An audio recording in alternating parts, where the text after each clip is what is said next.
We need to move fast.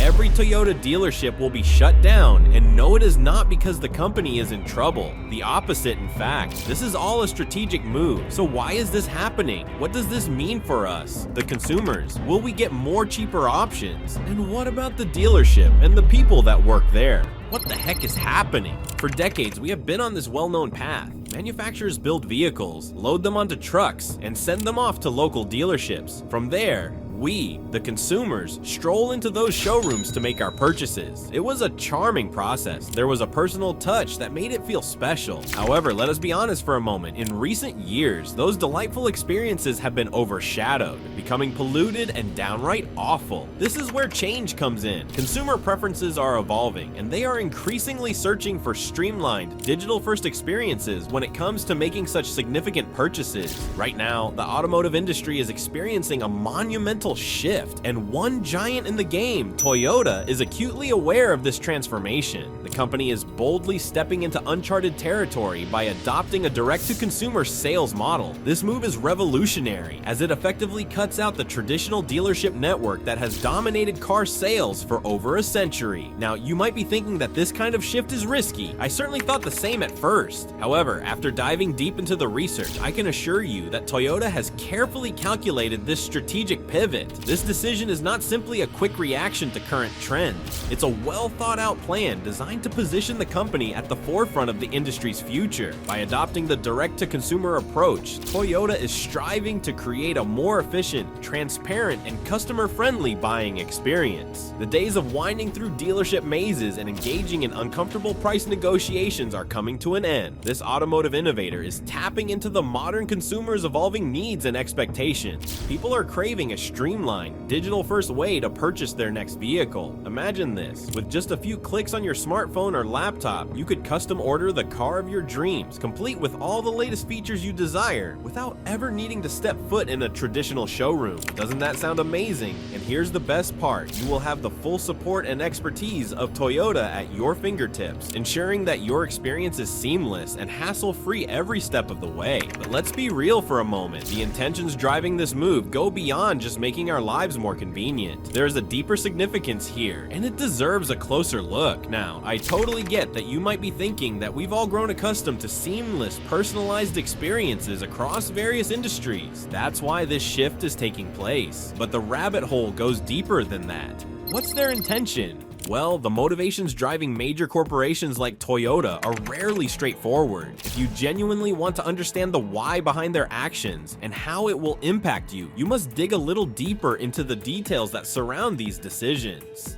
And there are three parts of this strategy. Toyota isn't just making a bold move for the sake of change. No, this transition stems from a complex interplay of factors, all aimed at positioning itself for success and maximizing profits. And this is the first part of their plan. With this direct-to-consumer approach, Toyota is attempting to construct a more transparent, efficient, and downright enjoyable car buying adventure. No more dealing with the dealership middleman. It will be just you, the manufacturer, and the vehicle of your dreams. Sounds pretty great, right? However, more than anything else, the manufacturer is eager to gain greater control over the sales process. This is undoubtedly the most significant motivator driving this strategic shift. In the traditional dealership model, automakers like Toyota have typically had limited influence regarding how their products are presented and sold to consumers. This limitation can often lead to inconsistencies in brand representation and overall customer experiences across various dealerships. Moreover, this increased control extends well beyond just the point of sale. It enables Toyota to manage the entire customer lifecycle more effectively, from that exciting moment of initial interest through the purchase, all the way to ownership and even repurchase down the line. But wait, there's still one more reason behind this move, another part of their strategy, and it veers into more controversial territory: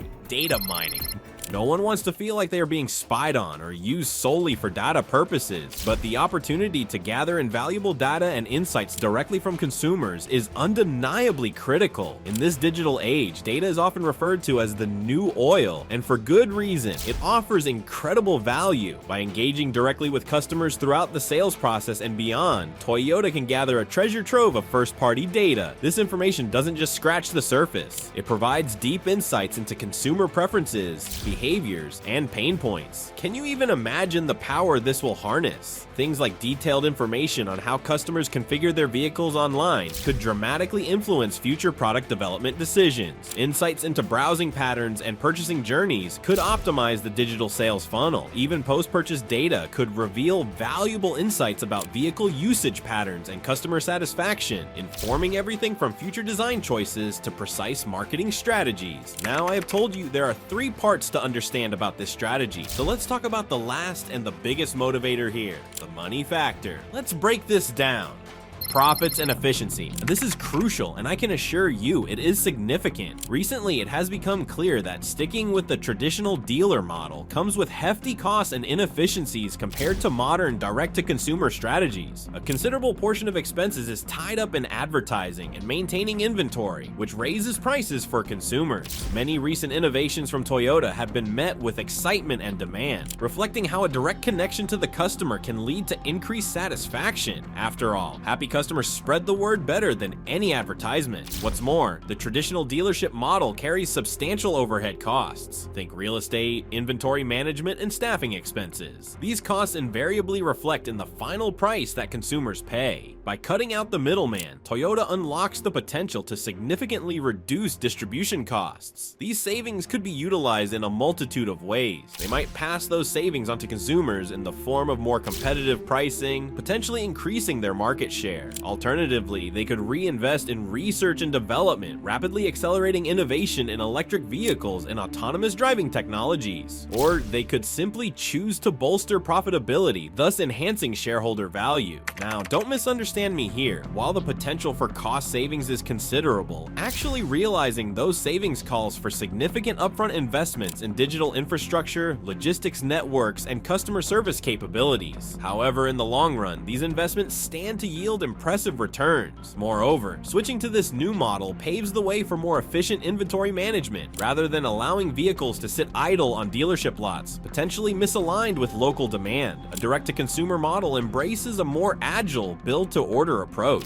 This can effectively minimize costs tied to overproduction and storage, while offering greater customization options for consumers. However, let's not overlook the challenges that accompany this strategic move. Dismantling the long-standing dealership network, which has formed the backbone of this industry for decades, is no trivial task. The pathway ahead is strewn with numerous legal and operational hurdles, and Toyota must navigate them with a level of strategic precision that cannot be understated. So what are these challenges? Redefining the role of the dealership in the ever-evolving direct-to-consumer landscape is no walk in the park. It demands a thoroughly planned and staged approach, one that artfully balances the creation of a fresh sales strategy with the need to keep good relationships with long-standing business allies. If Toyota stirred the pot too much and messed this up, it could result in a whirlwind of disruptive distribution challenges, legal battles, and an alarming risk of losing the loyalty of their customer base. And guess what? That's just the beginning of their troubles. Transitioning away from the traditional dealership model could also spark significant consequences for local economies. These economies have depended on dealerships as major employers and solid contributors to the tax base for ages. If we start seeing dealership closures or cutbacks, the ripple effects could be profound. Toyota needs to engage in some serious soul-searching to think about how their strategic moves will affect the community landscape. It's like walking a tightrope. One wrong step could lead to a fall. As a giant in the automotive industry embarks on this major transitional quest, they will have to navigate through a tangled web of legal, operational, and societal issues. It's not going to be a smooth ride. The path ahead is likely littered with obstacles. Yet, with a meticulously crafted plan and unwavering dedication to their goals, Toyota could very well usher in a groundbreaking new chapter in automotive sales and distribution. It's a daring venture, undeniably, but it could reshape the entire automotive industry in ways we've only begun to imagine. Let's not overlook the considerable investments that are going to be necessary to build strong digital infrastructures and top-notch customer service capabilities to support this new direct-to-consumer method. It's not merely about whipping up user-friendly online platforms. Toyota also needs to weave in advanced data analytics and set up efficient logistics networks. Every facet of this transformation counts, making sure there's a smooth and engaging experience for customers from the moment they begin their purchasing journey to long after they've driven off the lot is crucial. The company must invest heavily in equipping its customer service teams to handle a variety of buyer needs, from that initial curiosity to the queries that pop up long after the purchase. Inventory management is another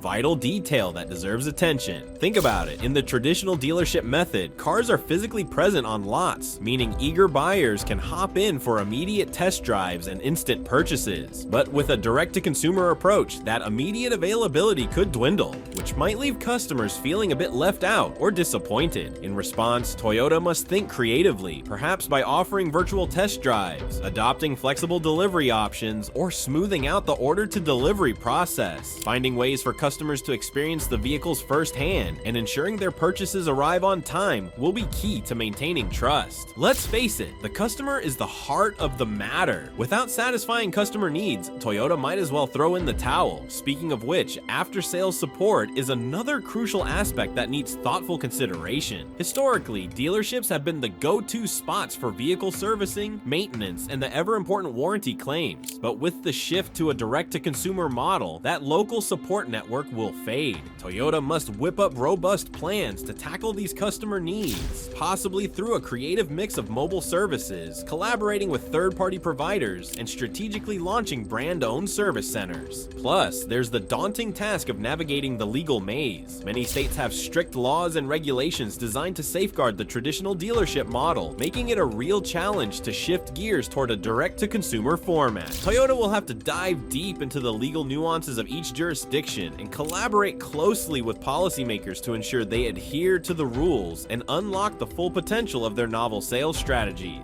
Let's be honest, this transition is going to be a spectacle, right? It's not rocket science to see how monumental this is going to be for all of us. The industry is going to watch with bated breath as Toyota tackles the convoluted landscape ahead. As they navigate these complexities, valuable lessons will bubble to the surface, lessons that could reshape the strategies of other automakers itching to take similar steps. And it's not like Toyota hasn't attempted something like this before. Remember that time when they launched the SmartPath program? Spoiler alert, it didn't go as planned. In fact, things kind of spiraled out of control. Trust me, you'll want to hear this. The failures. The direct-to-consumer sales method, pioneered by Tesla, has proven to be a giant success. It lets them offer customers consistent pricing, no pesky delays, and an all-around positive buying experience. Despite facing a barrage of challenges on their path to this new model, the acclaim they've received has sparked interest from major players like Toyota, who are eager to follow suit. Seeing the clear advantages that Tesla's strategy provided, Toyota jumped in with their own innovative SmartPath retail experience, a response to the growing demand for effortless digital transactions, particularly boosted by the COVID-19 pandemic. The SmartPath program lets customers kick off their car buying journey entirely online. They can save their progress in a tailor-made digital garage and have the flexibility to either finish the process at a dealership or wrap it up entirely through the digital platform. This streamlined approach is meant to unify the customer experience across Toyota's websites and their physical locations.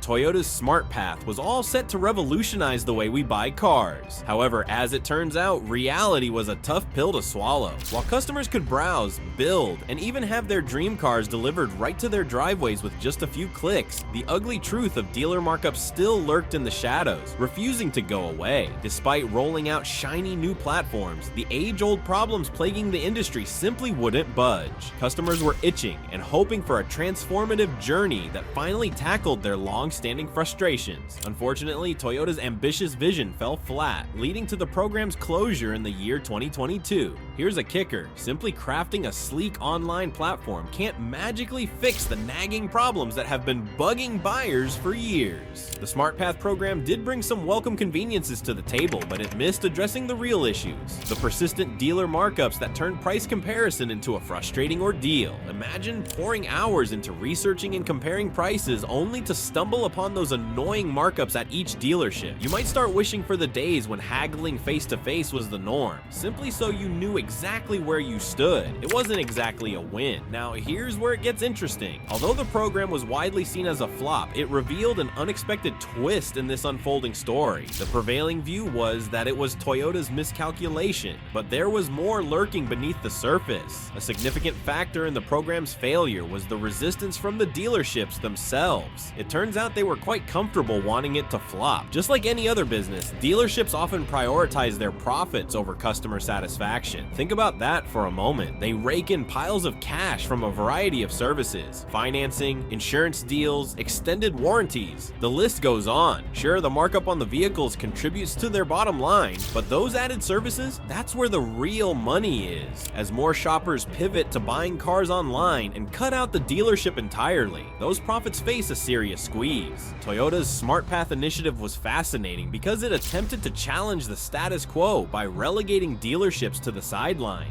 Naturally, this idea didn't sit well with them. Why would they push for selling Toyota vehicles through SmartPath when it meant sacrificing those sweet add-ons and lucrative service packages? Predictably, the SmartPath initiative didn't exactly catch fire. It served as a clear signal of just how reluctant the dealership sector is to embrace digital solutions and upgrade the car buying experience. It left Toyota caught in a bind, needing to find a way to please customers while managing the constraints of existing laws and regulations. So what are they doing now? Well, this time, Toyota isn't merely changing gears, they're overhauling the entire transmission. They are keeping a close eye on their dealerships. But what about the dealers? The shutdown of auto dealerships can create serious problems for our economy, shaking up not only the auto industry, but also the stability of communities and local economies. First up is job loss and unemployment, which hit hard when a dealership closes its doors. Dealerships are major employers in many areas, providing jobs for not just salespeople, but also service technicians, administrative staff, and support teams. Just think back to the Great Recession, when the automotive industry experienced a drastic drop in jobs. Dealerships slashed their workforce by 16% between 2005 and 2010. Those job losses don't just hurt the individuals, they send shockwaves through the entire community, increasing local unemployment rates and reducing the money people have to spend, which then tightens the already struggling economy. Next, there's the issue of decreased consumer spending. Auto dealerships play a vital role in local economies by contributing to consumer spending. When they shut down, the job losses mean that former employees have less money in their pockets, which translates into lower overall spending. Since retail sales make up about a third of all consumer spending in the United States, closing dealerships can hurt total retail sales and stunt economic growth. For example, a projected drop in dealership sales could take nearly a full percentage point out of GDP growth. The ripple effects of dealership closures extend into local economies as well. Dealerships often act as community anchors, attracting shoppers who may wander into nearby businesses. When a dealership shuts down, those busy streets can become eerily quiet, leaving surrounding retailers and service providers without customers. This interconnection means that losing one dealership could lead to more businesses going under and an overall economic decline in the area. Let's not forget the reduced access to services that comes when dealerships close. They are crucial for keeping vehicles in working order, thanks to services like maintenance and repairs. With fewer dealerships around, folks might have to travel farther to find these essential services, which can be a real hassle. Not only can this hike up vehicle maintenance costs, but it can also impact the decisions consumers make about spending. As small dealerships close, we're also seeing increased market concentration. Larger dealership groups may step in and grab a bigger slice of the market. This consolidation can squash competition, resulting in higher prices for consumers. With fewer choices on the table, people may find themselves facing tough decisions about vehicle pricing and service quality, making it even harder for low-income folks to access the services they need. Then there's the negative psychological impact on communities, which is often overlooked. Many people in towns have strong emotional connections to the local businesses they frequented for years. Losing a familiar dealership can create a sense of instability, chipping away at consumer confidence. This loss of trust can lead to reduced spending and investment in other areas of the economy. Finally, let's look at the long-term economic implications. When dealerships continuously shut down, the entire automotive landscape can shift. Fewer dealerships may make it tougher for manufacturers to keep solid distribution networks or provide good customer service. This situation can lead to reduced sales volumes for manufacturers and could even affect their production levels, setting off a cycle that harms both local economies and the nation's economic health as a whole. So what are the dealerships doing about this? Direct to sales versus dealers. To effectively counter the impact of Toyota's direct-to-consumer strategy, dealerships are implementing a variety of tactics that focus on enhancing the overall customer journey, ensuring competitive pricing, embracing digital transformation, fostering customer loyalty, and advocating for supportive legislation. First off, let's talk about enhancing the customer experience. Dealerships are prioritizing ways to improve the buying experience to keep those buyers from straying to manufacturers' direct sales. One of the main strategies is personalized service. Dealerships are stepping up by providing tailored services that meet individual customer preferences and specific lifestyles. This can include personalized vehicle recommendations that fit perfectly with what the customer is looking for. Then there's the need for streamlined processes. By simplifying the purchasing steps, dealerships are making it easier for customers to navigate through paperwork and reduce lengthy wait times. The goal here is to create a seamless and convenient experience that makes buying a vehicle much less of a hassle. Plus, after-sales support is a huge player in retaining customers. Dealerships, recognizing this, are offering robust support services after the purchase, including comprehensive maintenance packages and warranties that add notable value beyond just an initial vehicle sale. Next, let's dive into competitive pricing strategies. With the competitive pricing often presented by direct-to-consumer models, dealerships are reassessing how they approach their own pricing tactics. Many are becoming much more flexible in negotiations. They're willing to lower prices or throw in enticing offers like special financing deals or attractive trade-in bonuses to lure buyers into the dealership. Additionally, transparency in pricing is a significant factor. By being straightforward about prices and additional fees, dealerships can cultivate trust with customers who might otherwise be cautious of the hidden costs that can sometimes pop up with traditional car sales. Now, digital transformation is another crucial aspect where many dealerships are making significant investments. To effectively compete with online sales platforms, they are creating online showrooms. These virtual environments allow customers to browse through vehicle inventories, compare different models, and even kickstart the purchasing process without having to step foot in the dealership. Plus, enhancing their online presence is critical. Dealerships are leveraging social media and various digital marketing strategies to capture potential buyers' attention. They use these platforms to promote special offers and events effectively. In addition to that, e-commerce capabilities are being adopted. Some customers can complete their purchases online, while still being given the option for either in-person delivery or pickup. Another key focus is building loyalty programs. Dealerships understand that loyal customers are invaluable, so they are working towards establishing strong loyalty rewards programs. These programs aim to reward repeat customers with enticing discounts on future vehicle purchases or service packages, fostering a sense of brand loyalty that is often hard to break. Moreover, community engagement is a great way to bolster this loyalty. By participating in local events and sponsoring community activities, dealerships can build a positive reputation and strengthen relationships with potential customers, making them feel more connected to the dealership. Lastly, some dealerships are taking a proactive stance by advocating for legislative support to protect their interest against encroachment from direct-to-consumer models. They engage with local and state governments to help establish regulatory frameworks that ensure a fair competitive landscape. This engagement is crucial for ensuring that traditional dealerships can coexist with manufacturers who sell directly to consumers. Furthermore, supporting consumer protection laws is another vital aspect. These laws help protect consumers from any potential pitfalls associated with direct-to-consumer sales, promoting transparency in pricing and vehicle history so that buyers can feel confident in their purchasing decisions. These innovative strategies illustrate how dealerships are adapting to a shifting landscape where direct-to-consumer sales are on the rise. The focus remains on enhancing customer experiences, adjusting pricing methods, embracing digital advancements, fostering loyalty, and advocating for regulations that ensure fairness in the market. Who knows, maybe they can win. What do you think? Let's know in the comments. Thanks for watching, and I will see you in the next video.